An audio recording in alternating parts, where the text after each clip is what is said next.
అందరికీ నమస్కారం. కొత్త కథలోకి స్వాగతం. ఈ కథ పేరు మాకు అమ్మ కావాలి. రచన లక్ష్మీ రంగరాజన్.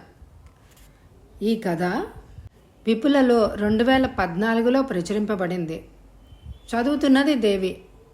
చూడగానే తప్పకుండా లైక్ చేయండి. ఆశ్రమం వాకిట్లో కారు ఆపి లోపలికి వెళ్ళారు శ్రీధర్, మాధవి. అధికారి రండి అంటూ ఆహ్వానించి ఏం కావాలి అని అడిగాడు. మేము త్వరలో అమెరికా వెళ్తున్నాం. మా ఇంట్లో ఇన్నేళ్లుగా ఒక అనాథని ఆదరించి చూసుకున్నాం. ఇప్పుడు ఆమెను మాతో పాటు తీసుకెళ్ళలేం. పాపం, ఆవిడని ఎక్కడ వదలాలి అని ఆలోచిస్తూ ఉంటే మీ ఆశ్రమం గురించి తెలిసి ఇక్కడికి వచ్చాం. మీరు అనుమతిస్తే ఆవిడని ఇక్కడే చేర్చి వెళ్దామనుకుంటున్నాం. అంతేకాదు, మీ ఆశ్రమానికి విరాళం కూడా ఇద్దామనుకుంటున్నాం అని శ్రీధర్ అనగానే, ఆవిడకి ఎవరూ లేరంటున్నారు. మా ఆశ్రమం రూల్స్ అదే. ఎవరూ లేని వారినే ఆదరిస్తాం, చేర్చుకుంటాం. మీరు ఎప్పుడు వచ్చి వదిలి వెళ్ళినా సరే. ఈ అడ్మిషన్ ఫామ్ మాత్రం పూర్తి చేసి ఇవ్వాల్సి ఉంటుంది అంతే అన్నాడు ఆ అధికారి. సమస్య తీరిపోయింది. రేపే చేర్పించేద్దాం, సరేనా అని మాధవి అనగానే, ఓకే అంటూ శ్రీధర్, మాధవీలిద్దరూ అధికారికి విషయం చెప్పి వచ్చేశారు. మరుసటి రోజు మాధవి, శ్రీధర్లు ఇద్దరూ వచ్చి జానకిని ఆశ్రమంలో వదిలి వెళ్ళారు. ఆశ్రమానికి ఒక 25,000 విరాళం కూడా ఇచ్చి వెళ్ళిపోయారు. అమ్మా, మీకేం లోటు రాదు, మేమంతా ఉన్నాంగా మీకు తోడుగా అంటూ ఆశ్రమ వాసులు చెయ్యి కలపగానే అంటూ విరక్తిగా నవ్వుకుంది జానకి. జానకి గదిలో కూర్చుని ఆలోచించసాగింది. ఆశ్రమంలో అందరూ శ్రీధర్, మాధవీలను మెచ్చుకున్నారు. ఎంత మంచి మనసు వాళ్ళది. అనాథని ఒంటరిగా వదిలి వెళ్ళక ఆశ్రమంలో చేర్పించి మరీ వెళ్ళారు. వాళ్ళు చల్లగా ఉండాలి అని అందరూ అంటున్నప్పుడు తన మనసు ఎంతగా విలపించిందో వాళ్ళకేం తెలుసు. ఎలా బ్రతికిన తను ఇలా ఇక్కడ చరమాంకం గడపాలని ఆ భగవంతుడు నుదుట రాసిపెట్టాడు. చేసుకున్న వారికి చేసుకున్నంత. జానకి గతం కళ్ళ ముందు మెదిలింది. భాస్కర్కి పెళ్ళైన 2 ఏళ్లకే భార్య పురిటిలో చనిపోయింది. సుధ అంటే భాస్కర్కి పంచ ప్రాణాలు. వాళ్ళది చాలా అన్యోన్యమైన దాంపత్యం. ఊళ్ళో అందరూ ఈడు జోడు బాగుంటుందని తెగ పొగిడేవారు. అందరి దృష్టి తగిలే కాబోలు సుధ అల్పాయుష్తో పోయింది. బాబు కోసం 2వ పెళ్లి చేసుకోలేదు. భాస్కర్కి తల్లిదండ్రులు చిన్నతనంలోనే పోయారు. దాంతో బాబుని పెంచడానికి ఎవరూ లేరు. రాను రాను బాబుని పెంచడం కష్టమైంది భాస్కర్కి. బంధువర్గం బాబు కోసమైనా పెళ్లి చేసుకోరా అంటూ బలవంతం పెట్టి చివరికి ఒప్పించి పీడించి జానకినిచ్చి పెళ్లి జరిపించారు. జానకి కూడా మంచిదే. భర్త మనసుకి తగ్గట్టు నడుచుకునేది. బాబును బాగానే చూసుకునేది. తనకు నెల తప్పగానే అందరి సవతి తల్లు లాగానే జానకి మనసు మారసాగింది. బాబు పట్ల శ్రద్ధ తగ్గింది. భర్తను మౌనంగానే సాధించసాగింది. కావాలని బాబుకి ఆలస్యంగా పాలు కలిపివ్వడం, ఏడుస్తున్నా పట్టనట్టు టీవీ చూస్తూ కూర్చోవడం చేసేది. రాను రాను బాబు చిక్కిపోయి బలహీనంగా అవడంతో భాస్కర్ తట్టుకోలేకపోయాడు. జానకిని నిలదీసి అడగగానే అదే తరుణమని, ముందు వాడిని ఎక్కడున్నా వదిలిరండి, చూసుకోవడానికి నా వల్ల కాదు కూడదు అంటే నేను విషం తాగి చస్తాను. మీరే బాబుని చూసుకోలేదని చిత్రహింసలు పెట్టారని రాసి మరీ చస్తాను. తర్వాత మీ ఇష్టం అని కోపంగా జానకి అరవగానే ఏం చేయాలో అర్థం కాలేదు భాస్కర్కి. ఆమెను ఇంట్లోంచి వెళ్ళగొట్టనూ లేడు. నెలలు నిండిన గర్భిణి. రేపు బాబో పాపో పుడితే బాబుని సాధిస్తుందేమో.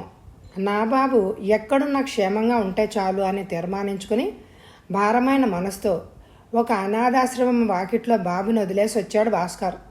తన కొడుకును వదిలేసిన ఆ ఊళ్ళో ఉండడం ఇష్టం లేక బొంబాయి వెళ్ళిపోయాడు భాస్కర్ సతీ సమేతంగా. కాలగమనంలో గతం అప్పుడప్పుడు గుర్తుకొచ్చినా ఉద్యోగరీత్యా అన్నీ కనుమరుగైపోయాయి భాస్కర్కు. చిన్న కొడుకు శ్రీధర్ బాగా చదివి మంచి ఉద్యోగంలో ఉన్నాడు. ప్రేమించి పెళ్లి చేసుకున్నాడు. కోడలు మంచి పిల్లే, కానీ ఈ తరానికి చెందినది. తను చెప్పినట్టు అంతా నడుచుకోవాలి అనుకునే రకం. ఉద్యోగం చేస్తుంది. శ్రీధరు ఆమె కీయిస్తే ఆడే బొమ్మ. ఎవరన్నా ఏం లాభం? నోరెత్తక చెప్పినట్టు వింటూ కాలం గడిపితే సరి అని భాస్కర్ మౌనంగా ఉండేవాడు. జానకి అప్పుడప్పుడు కోడలిపై నోరు పారేసుకున్నా మాధవి నిర్లక్ష్యంగా నడుచుకునేది. పెద్దవాళ్ళిద్దరికీ ఓ గది కేటాయించి అక్కడే అన్ని ఏర్పాటు చేసి గది దాటి బయటికి రాకుండా కట్టుదిట్టం చేసింది కోడలు. కొద్ది రోజులకే మానసిక క్షోభతో భాస్కర్ చనిపోయాడు. దాంతో జానకి పరిస్థితి మరింత దిగజారింది. జీతం లేని పని మనిషిలా ఆ ఇంట్లో ఉండాల్సి వచ్చింది. భర్త ఉన్నప్పుడే కాస్త నయం. ఆయన పోగానే కొడుకు కోడలు తనను అసలు పట్టించుకోవడమే లేదు. ఏం చేస్తున్నారో చెప్పరు. అడిగితే అది నీకు అనవసరం అని కోడలు కసిరేది. ఇక తను ఏం మాట్లాడగలదు? మౌనమే శరణ్యంగా మోగదానిలా ఉండిపోయింది. 2 ఏళ్లు కూడా నిండని సవతి కొడుకును నిర్లక్ష్యం చేసి నిరసనగా చూసింది. గుర్తొచ్చింది జానకి.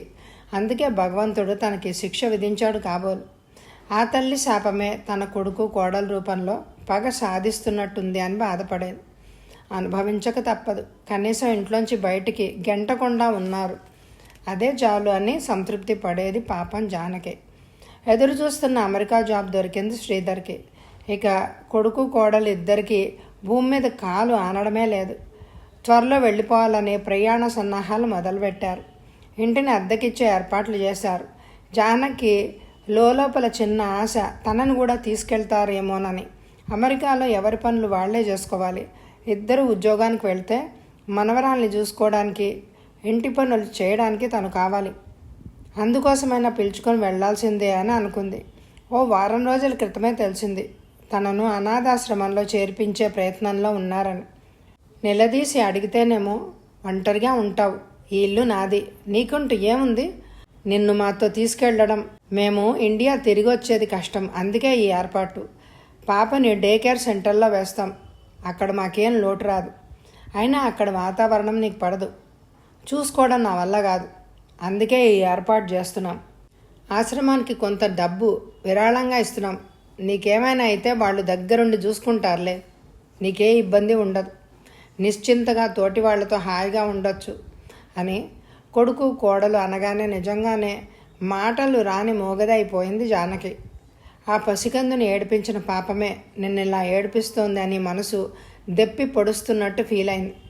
బాబు, నువ్వెక్కడున్నావో ఏమో, నన్ను క్షమించరా అని మనసులోనే వేడుకుంది. ఆశ్రమానికి వచ్చి దాదాపు 1 రోజులు అయిపోయింది. అక్కడ అందరూ అభిమానంగా పలకరిస్తున్నారు. వాళ్ళంతా నిజంగా అనాథలు. తను మాత్రం అందరూ ఉండి అనాథగా ఇక్కడుంది. అందరి మనసుల్లోనూ చెప్పుకోలేని వ్యధలు. పైకి నవ్వుకుంటూ అందరూ కలిసిమెలిసి ఉంటున్నారు. భగవంతుడా, నేను చేసిన తప్పుకి శిక్ష అనుభవిస్తున్నాను, క్షమించమని అడిగే అర్హత లేదు. నేను దూరం చేసిన బాబు వచ్చే జన్మలో నాకే పుట్టాలి అని మనసులో విలపిస్తూ అందరితో కలిసిపోయింది జానకి. సార్ అంటూ ఆశ్రమంలోకి అడుగు పెట్టారు ఒక జంట. ఎవరు కావాలి? ఆశ్రమం మేనేజర్ని కలవాలి ప్లీజ్ అనగానే, రండి లోపలికి అని పిలుచుకు వెళ్ళి పరిచయం చేశాడు ఓ వ్యక్తి. సార్, మేమిద్దరం ఆశ్రమంలో పెరిగి చదివి ప్రేమించి పెళ్లి చేసుకున్నాం. ఇప్పుడు ఉద్యోగరీత్యా ఇక్కడికి వచ్చాం. మా ఇద్దరికి అమ్మానాన్నల ప్రేమానురాగాలు తెలియవు. అమ్మఒడిని చూడని మాకు ఓ చిన్న ఆశ, మాకు అమ్మ కావాలి. ఆవిడ నీడలో మేము మా పిల్లలు జీవితాన్ని సాగించాలి. పెద్దలున్న ఇంట పిల్లలు పెరిగితే క్రమశిక్షణ అలవడుతుంది అని మా నమ్మకం. ఎవరూ లేని అనాథలకి ఆశ్రయం ఇచ్చే మీ దగ్గర నుంచి ఒక అమ్మని పిలుచుకొని వెళ్ళాలని వచ్చాం. దయచేసి మాకు సహాయం చేయండి. ఆవిడ బాధ్యత చివరిదాకా మాదే. అన్ని బాధ్యతలు మేమే వహిస్తామని వ్రాతపూర్వకంగా రాసిస్తాం. ఎవరైనా మాతో రావడానికి సమ్మతిస్తే పంపించండి ప్లీజ్. వాళ్ళని ఒక్క క్షణం మేనేజర్ ఆశ్చర్యంగా చూశాడు. సాధారణంగా పిల్లలు లేని వాళ్ళు అనాథాశ్రమం నుంచి పిల్లల్ని దత్తత చేసుకుంటారు. వీళ్ళేమో అమ్మ కావాలి అని అడుగుతున్నారు. ఈ మధ్య చేరిన జానకి అందరికంటే వయసులో చిన్నది. అడిగి చూద్దాం, సరేనంటే పంపిద్దాం, లేదంటే వీలు కాదందాం అని ఆలోచిస్తూ లోపలికి వెళ్ళాడు. జానకి విషయం చెప్పగానే ఏం బదులివ్వాలో అర్థం కాలేదు జానకి. కన్న కొడుకే అనాథనని చెప్పి ఇక్కడ వదిలేసి వెళ్ళాడు. ఈ అనాథకి ఆశ్రయం ఇస్తానంటూ ఒక అనాథ జంట ముందుకొస్తోంది. వాళ్లకు సేవలు చేస్తూ అయినా పాప పరిహారం వెతుక్కుంటాను అని మనసులో అనుకుని, సార్ వాళ్ళు సరేనంటే నాకేమీ అభ్యంతరం లేదు అనేసింది. జానకిని వాళ్ళిద్దరికీ పరిచయం చేశాడు మేనేజర్. ఆ ఇద్దరు సరేనన్నారు. ఫార్మాలిటీస్ ముగించుకొని జానకితో కలిసి కారులో బయలుదేరారు ఆ దంపతులు. కారులో కూర్చున్న జానకి తను వెళ్తుంది ఆనాడు పసికందుగా ఇంట్లోంచి వెళ్ళగొట్టిన బాబు ఇంటికేనని తెలియదు. కారు నడుపుతున్న బాబుకి తను పిలుచుకు వెళుతున్నది తన సవతి తల్లిని అని కూడా తెలియదు. ఇద్దరు మనసులు తృప్తిగా ఉన్నాయి ఆ క్షణంలో. అమ్మ అంటూ ఆ ఇద్దరు పిల్లలు పిలుస్తుంటే చెప్పలేనంత హాయిగా ఉంది జానకి. కారు వేగంతో పాటు అందరి మనసులు సంతోషంగా హాయిగా పయనించసాగాయి. కథ సమాప్తం. ఈ కథకి ఎక్కువ లైకులు ఇవ్వండి. అలాగే ప్లేలిస్ట్లో కథలు, నవలలు ఉంటాయి. తప్పకుండా చూడండి, వినండి. Thank you very much my dear friends.